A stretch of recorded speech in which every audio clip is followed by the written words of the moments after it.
সকলকে স্বাগতম জানাচ্ছি বাংলা ভিউ সরাসরি সম্প্রচারে। স্টুডিও থেকে সারাদিনের বিভিন্ন খবর নিয়ে আপনাদের সাথে যুক্ত হয়েছে আমি শ্রাবণী তালুকদার। চলুন জেনে নেওয়া যাক আমাদের হাতে আজ কি কি আপডেট রয়েছে। রাজধানী ঢাকার তুরাগ থেকে ডাচ বাংলা ব্যাংকের এক শাখায় ছিনতাই হয়েছে 11,25,00,000 টাকা। 2,53,99,000 টাকা উদ্ধার করা হয়েছে সিলেট থেকে। এই টাকা উদ্ধার করা হয়েছে সিলেট থেকে এবং এই খবরটি এ নিয়ে মোট 6,43,48,500 টাকা উদ্ধার করা হলো এবং আরো বাকি টাকা উদ্ধারের চেষ্টা চলছে। রাজধানী ঢাকার তুরাগের ডাচ বাংলা ব্যাংকের ছিনতাই যাওয়া আরো 2,53,99,000 টাকা উদ্ধার করা হয়েছে সিলেট থেকে, এমন খবর প্রচার হয়েছে এবং খবরে বলা হয়েছে এই নিয়ে মোট 6,43,48,500 টাকা উদ্ধার হলো। এছাড়াও এই ঘটনায় ঢাকা, সুনামগঞ্জ এবং সিলেটে অভিযান চালিয়ে 8 জনকে গ্রেফতার করা হয়েছে। শনিবার 11 মার্চ সিলেটে বিশেষ অভিযান চালিয়ে আসামি গ্রেফতারের পাশাপাশি 2.5 কোটি টাকা উদ্ধার করা হয়। ঘটনার পর ব্যাংক কর্তৃপক্ষ দাবি করেছিল তাদের চুরি হয়েছে 11,25,00,000 টাকা এবং রোববার দুপুরে এই খবরটি নিশ্চিত করেছেন ডিএমপি থেকে বিশেষ একটি অভিযান পরিচালনা করা হয়েছে এবং অভিযানটি হয়েছিল সিলেটে। বিশেষ অভিযানে সিলেট, ঢাকা এবং সুনামগঞ্জ থেকে 8 জনকে গ্রেফতার করা হয়েছে এবং উদ্ধার করা হয়েছে আরো 2.5 কোটি টাকা। এদিকে ব্যাংকের টাকা ছিনতাইয়ের ঘটনায় মামলা ডিবিতে স্থানান্তর করা হয়েছে। এর আগে বৃহস্পতিবার 9 মার্চ রাজধানীর তুরাগের ডাচ বাংলা ব্যাংকের 4 ট্রাক টাকা ছিনতাই হয় এবং খিলক্ষেত এলাকা থেকে 3 ট্রাক টাকা উদ্ধার করতে পেরেছিল ডিবি। এ সময় টাকা ছিনতাইয়ে ব্যবহৃত হাইস গাড়িটি জব্দ করা হয়েছিল।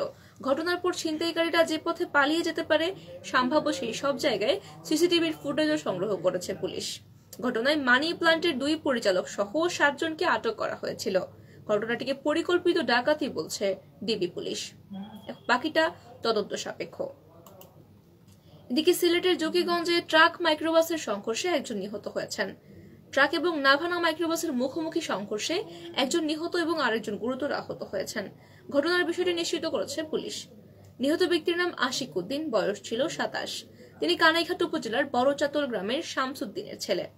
গাড়ি চালকের পরিচয় তাৎক্ষণিকভাবে পাওয়া যায়নি। পুলিশ সূত্রে জানা গেছে শনিবার দিবাগত রাত 3টার দিকে জকিগঞ্জ সিলেট সড়কের বারখাল ইউনিয়নের বটের তলের কাছাকাছি স্থানে ট্রাকের সঙ্গে ঢাকা মেট্রো 11-16-50 নাম্বারের নাভানা মাইক্রোবাস মুখোমুখি সংঘর্ষ ঘটে এবং এ সময় ঘটনাস্থলে 1 জন মারা যান এবং 1 জন গুরুতর আহত অবস্থায় হাসপাতালে ভর্তি রয়েছেন।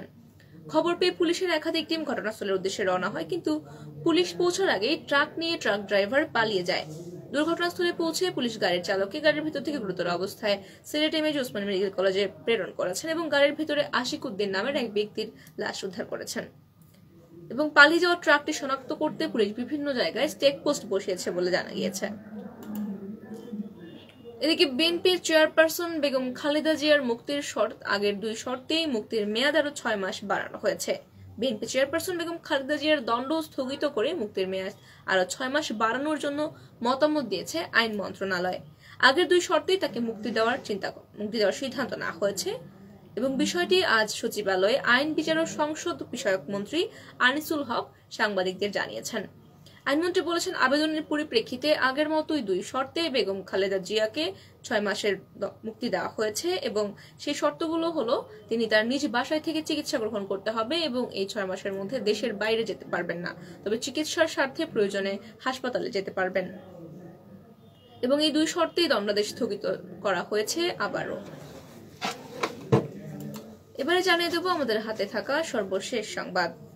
সরকারি এবং বেসরকারি বিভিন্ন মেডিকেল কলেজে 2022-23 শিক্ষাবর্ষ এমবিবিএস ভর্তি পরীক্ষার ফলাফল আজ প্রকাশিত হয়েছে। এবার পরীক্ষায় অংশ নিয়েছেন 1,35,800 জন।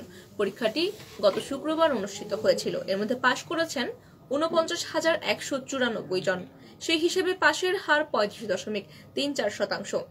রোববার 12 মার্চ রাজধানীর মহাখালীতে স্বাস্থ্য অধিদপ্তরের পুরনো ভবনে আয়োজিত এক অনুষ্ঠানে স্বাস্থ্য ও পরিবার কল্যাণ মন্ত্রী জাহেদ মালিক আনুষ্ঠানিকভাবে ফলাফল প্রকাশ করেছেন।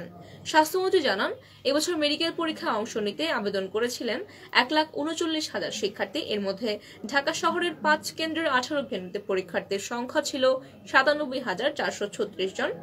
পরীক্ষায় মোট অংশ নিয়েছেন 1,35,800 জন। পাশের হার 35.34।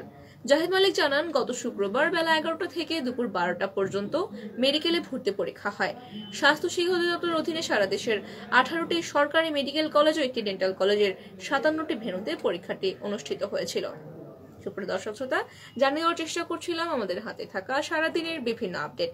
এতক্ষণ যারা সঙ্গে ছিলেন সকলকে অসংখ্য ধন্যবাদ।